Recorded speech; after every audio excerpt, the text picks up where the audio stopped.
Hi everyone, this is Asma Mushtaq from the EEVIBES, and in this video lecture I am going to explain what are the isomorphic graphs and how can we test either the two given graphs are isomorphic or not.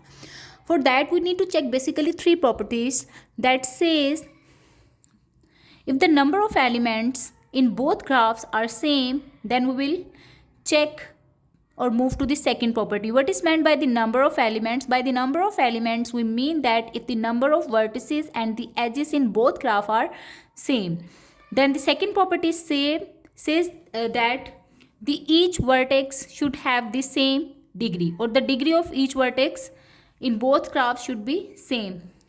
If these two properties are satisfied, then we will move to the third property, which is the bijection property. And in the bijection property, we actually check either the vertices can be mapped from one graph to another or not. So if there is a correspondence between the vertices of the two graphs, then we will say that all these properties are holding. That's why such kind of the graphs are isomorphic graphs. If any of these properties fail, then the graphs will not be isomorphic. For understanding the concept, I have drawn two graphs. Let's call it G1 and this is G2. And now we will check each property one by one in order to see either these graphs are isomorphic or not. So the first property says you have to check the number of elements. What is meant by the number of elements? By the number of elements, we mean that the vertices and the edges of the graph. So if you look at the graph G1, here are 6 vertices like 1, 2, 3, 4, 5, 6. 6 vertices present in this graph. So that's why number of vertices in this graph is equal to 6. Now let's count the number of vertices in G2. The number of vertices in G2 is also equal to 6. The next step is to count the number of edges.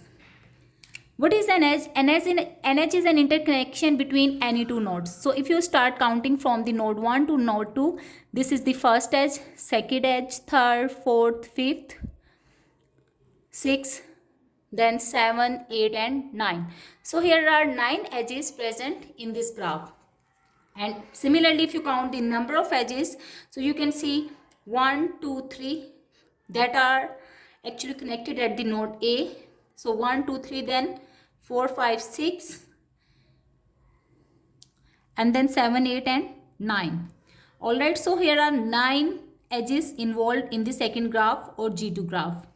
This means we have satisfied or checked the first property. The next step is to check the degree of each vertex. The degree of a vertex is defined as the number of edges connected at a particular vertex, or how many edges are connected with a vertex. So if you look at the first vertex, here are 1, 2 and 3 edges that are connected at a vertex 1. So that's why its degree is equal to 3. I have denoted the degree of the first node by d of a and it is equal to 3. Similarly, the degree of the second vertex, if you check it, then you can see that 1, 2 and 3. And similarly, you can make a check and you will come to know that all the vertices in this graph are having the degree equal to 3. Now let's move over here and count the degree of the first vertex. D of A is equal to 3 because 3 edges are connected at the node or the vertex A. Similarly, degree of the second vertex B is also equal to 3. Degree of the vertex C is also equal to 3, and then degree of the vertex D is 3. Why? Because 1, 2, 3. Similarly, you can see that all the vertices are having the same degree. Now we have came to know that the vertices in both graphs are having the same degree, which is equal to 3. The next step or the next property is the bijection property, which is little bit tricky to understand, but it is very simple if you start from any particular vertex. So then you will come to know it is easily doable. So I will keep following or drawing a path in both graphs because we are going to check either a one-to-one correspondence can be established between the nodes of these graphs, which means if I do consider or if I start with the vertex A and I say that this vertex A is similar to this vertex 1 is similar to the vertex A in this graph. Okay, so over here and over here. From the vertex 1, you can either go to path 6 or second vertex, or you can go to the fourth vertex. Similarly, at the vertex A, you can go to D, you can go to E, and you can go to F. It's better to follow the sequence, so I will preferably go from 1 to 2, and similarly, I can go from A to D, just to make sure we are following the sequence. Okay, which means what? This 2 is mapped with the vertex D. Fine. Now at the vertex D, from here, at the vertex 2, you can go to third vertex, or you can go to fifth vertex, and you can also go back to vertex 1.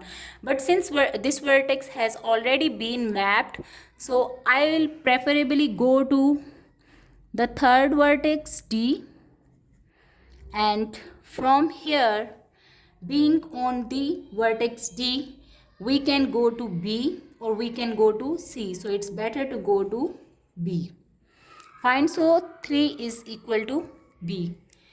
Now we are at the third vertex, and from here we can go to 6 or we can go to 4. Just to maintain the sequence, I will go to the 4, and from here, from B, I can go to either E or go to F. But again, just to maintain the sequence, I will prefer to go to E. So fourth vertex is mapped with the E.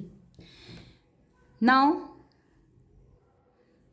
we are at the fourth vertex. From the fourth vertex, you can either go back to 1, which we will not use the path because this has already been mapped. I can go to 5. So fifth vertex, we will prefer to go to the fifth vertex.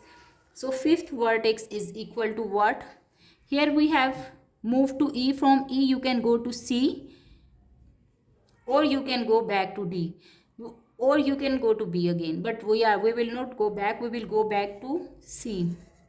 So fifth vertex is equal to C. Now from the fifth vertex, you can see the 6. The vertex is left only, so we will go to the 6, and this vertex will be mapped to F. So 6 is mapped with F. And it can be noticed that since 1-to-1 correspondence is easily established between each vertex of these two graphs, and hence these two graphs are isomorphic. Thank you for watching.